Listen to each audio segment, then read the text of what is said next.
Ohio gozaimasu. Welcome to the first episode of Doomer Nightwalks, and we're just going to jump right into the topic today, my conspiracy. You've probably seen those truth.org ads on YouTube before, the ones that just kind of say vaping is bad, without explaining the reasons that vaping can be bad. Well, I have a theory about them and why they do that. I think that the Truth Initiative is paid off by Big Tobacco to kill any of their competition, and here's why. So some background first. Inhaling any smoke is mildly carcinogenic. It isn't air. Your cells aren't meant to do that, even if it's just campfire smoke. The reason cigarettes are bad in particular is the process they're made in. Normally, it takes about a month to process tobacco, but because you need to ferment it to get rid of the ammonia, and you need to dry it. Well, Marlboro, for example, does that process in a day. How? Well, first, they spray on a few hundred chemicals to cancel out the effects of the ammonia and neutralize it, and then another 100 to make it dry faster. A lot of these chemicals are carcinogenic, and that's where the very high risk comes from. Well, also, tobacco is a very tarry plant, and so it's a bit more carcinogenic than other plants because the bits are stickier and bigger. So some of you might be thinking, well, there's this brand of cigarettes called American Spirit. Their whole thing is that they don't have chemicals. They're 100% additive free.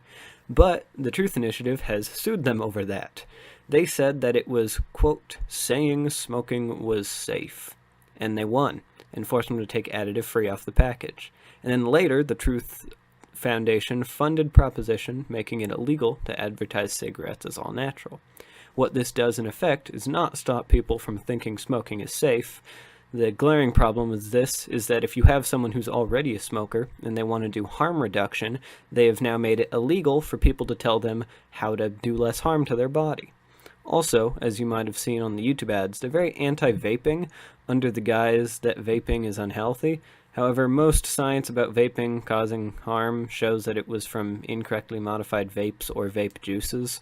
Like, the FDA wouldn't have allowed them to sell this product if it just gave people popcorn along all the time. One could assume that the Truth Foundation is just ignorant of all these things, and they're trying to make good decisions, and there's just bad unintended consequences. I personally think that nobody could be that ignorant of their own mission statement. And that's why it makes sense to me that they're hired by Marlboro, Camel, all those big companies to kill the smaller competitions that are making a better product than them because they don't want to lose profit.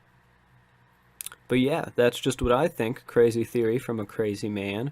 I'd love to hear what you have to say about that in the comments. I'm having a good day, and I hope you're having a great day. Thank you so much for listening to this whole episode of Doomer Nightwalk. Leave a comment if you have any ideas, topics, or questions. Thank you very much. Live good according to your morals.